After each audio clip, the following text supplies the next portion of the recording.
Hi, I'm Dan Cortopassi. Today I'm reviewing an HO scale Southern Pacific B-100-40 class boxcar from Rapido Trains.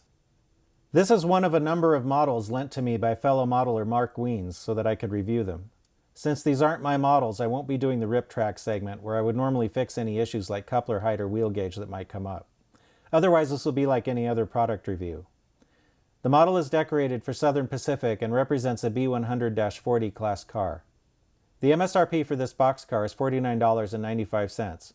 Rapido also offers these cars in sets of 6 with different road numbers for $299.70. Mark purchased his car in January 2022 for $41.99 from Lombard Hobbies. We'll start the model at 100 possible points.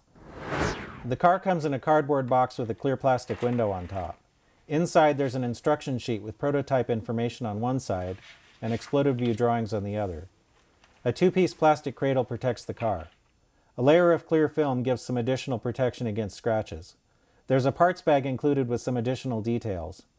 Rapido also threw in some stickers. This is a good box that should protect the model for storage and transport.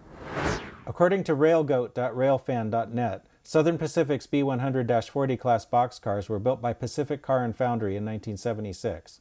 There were 250 cars in this class, numbered from 656-200 to 656-449. These 50-foot cars had distinctive half-height waffle sides. The cars had a 5195 cubic foot capacity and were equipped with Hydra-Cushion underframes. In the 1990s, a group of B-100-40 class cars were repainted in the dark blue Golden West service scheme with Ventura County Railway reporting marks. In addition, Amtrak purchased some B-100-40 class cars in 1997 for use as express boxcars. Rapido offers the car in those paint schemes as well. Many of these cars lasted well beyond the UPSP merger in 1996. The most recent photos I found were from 2015, so this car should be appropriate for most modern era layouts from 1976 on. I wasn't able to find a photo of this particular car, SP-656-330, but I found a number of other photos of SP B-100-40 class cars. The model appears to be a good match with respect to detail and paint. I noticed some variation in the placement of the lube stencils in different photos. The location on the model seems typical. Some, but not all of the cars in the photos I found also had wheel inspection dots in the same area. This would be easy to add with decals if desired.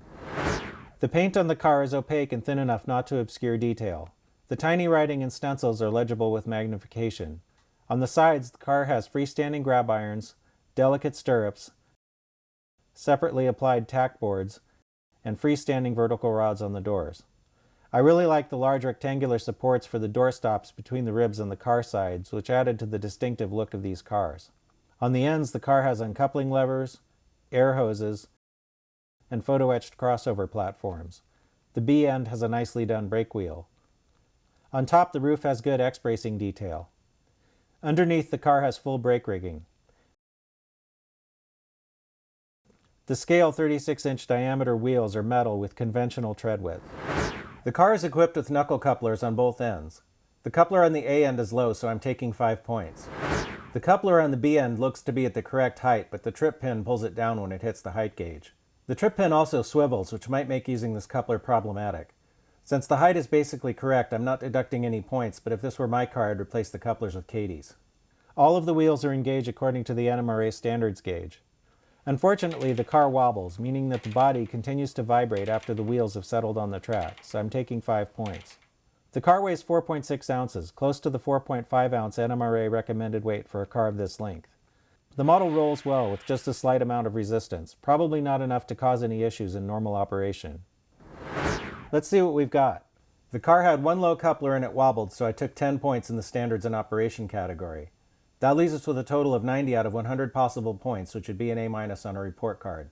This is a nice model and it deserves a green signal.